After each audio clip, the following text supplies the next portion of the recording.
नमस्ते। आज एक बहुत ही दिलचस्प सफर पर निकलते हैं। एक ऐसी दुनिया का सफर जो हमारे पैरों के ठीक नीचे है। जी हाँ, आज बात होगी जमीन की कहानी की, उस मिट्टी की जिस पर हम सब मतलब पूरी दुनिया टिकी हुई है। तो इस सफर को शुरू करते हैं एक बहुत ही सीधे से सवाल के साथ कि आखिर हमारे पैरों के नीचे है क्या? क्या वो सिर्फ धूल और पत्थर है या फिर कुछ और भी है? चलिए इसी सवाल का जवाब ढूंढते हैं। और इसके लिए सबसे पहले ये समझना जरूरी है कि जिसे हम मिट्टी कहते हैं वो असल में है क्या। तो आइए इसमें थोड़ा और गहरा उतरते हैं। तो देखिए, मिट्टी का मतलब सिर्फ धूल या गंदगी नहीं होता, बिल्कुल नहीं। ये तो एक जीती जागती मतलब एक जिंदा और बहुत ही कॉम्प्लेक्स चीज है। सोचिए, इसमें खनिज हैं, पानी है, हवा है और सबसे जरूरी जैविक पदार्थ जिसे ह्यूमस भी कहते हैं। और यही सब मिलकर बनाते हैं जिंदगी का आधार। इस चार्ट को देखिए, यहाँ मिट्टी के ये चारों मेन कंपोनेंट्स साफ साफ दिख रहे हैं। खनिज जो हैं वो इसे इसका स्ट्रक्चर देते हैं। पानी और हवा पौधों की जड़ों के लिए बेहद जरूरी हैं और ह्यूमस जो कि जैविक पदार्थ हैं वो इसे उपजाऊ बनाता है। हर एक चीज का अपना एक बहुत जरूरी रोल है। और इन्हीं खनिजों और जैविक पदार्थों में होते हैं जरूरी न्यूट्रिएंट्स जैसे कि नाइट्रोजन। और एक बड़ी मजेदार बात यह है कि हमारे एटमॉस्फेयर में लगभग 78% नाइट्रोजन है, लेकिन पौधे उसे सीधे सीधे इस्तेमाल कर ही नहीं सकते। मिट्टी में जो छोटे छोटे जीव होते हैं ना, वही उसे पौधों के लिए तैयार करते हैं। सच में यही तो मिट्टी की जान है। तो अब हम ये तो जान गए कि मिट्टी बनती किस चीज से है। तो चलिए अब आगे बढ़ते हैं और देखते हैं कि इसके गुण क्या क्या हैं। वो क्या चीजें हैं जो हर मिट्टी को एक दूसरे से अलग बनाती हैं। सबसे पहले बात करते हैं मिट्टी के ढांचे यानी उसके स्ट्रक्चर की। ये आप समझ लीजिए मिट्टी का आर्किटेक्चर है, मतलब इसके कण आपस में किस तरह से जमे हुए हैं। यही ढांचा तय करता है कि पानी और हवा मिट्टी में कितनी आसानी से आ जा सकते हैं, जो कि पौधों की जड़ों के लिए बहुत ज्यादा जरूरी है। कभी सोचा है कि मिट्टी अलग अलग रंग की क्यों होती है? ये कोई ऐसी वैसी बात नहीं है।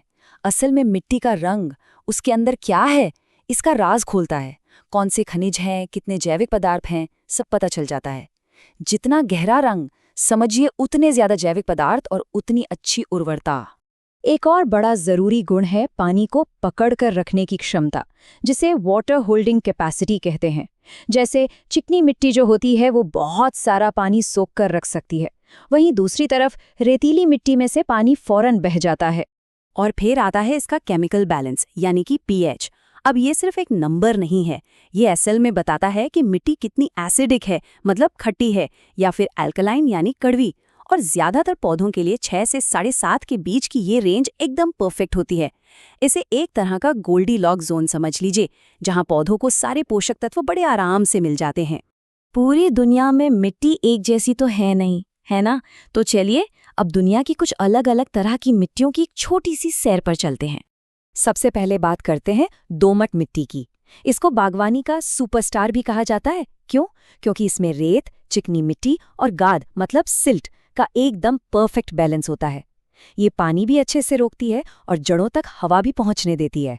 अपने देश भारत की बात करें तो यहाँ भी मिट्टी की वैरायटी कमाल की है। तमिलनाडु और कर्नाटक में लाल मिट्टी मिलती है, तो थार के रेगिस्तान में मरुस्थलीय मिट्टी। और हाँ, काली मिट्टी जो मैग्नीशियम और चूने जैसे तत्वों से भरी होती है, वो भी यहीं की खासियत है।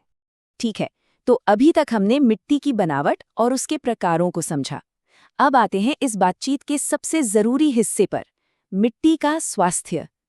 देखिए, मिट्टी सिर्फ एक बेजान चीज नहीं है, ये एक जिंदा सिस्टम है जिसकी देखभाल बहुत जरूरी है। तो जब हम मिट्टी के स्वास्थ्य की बात करते हैं तो हमारा असल मतलब होता है उसकी उर्वरता से। मतलब मिट्टी की वो ताकत जो पौधों को बढ़ने के लिए जरूरी पोषक तत्व दे पाती है।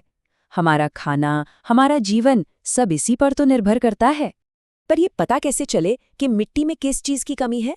यहीं पर काम आता है सॉइल टेस्टिंग यानी मिट्टी का परीक्षण। ये एक तरह से मिट्टी का हेल्थ चेकअप है।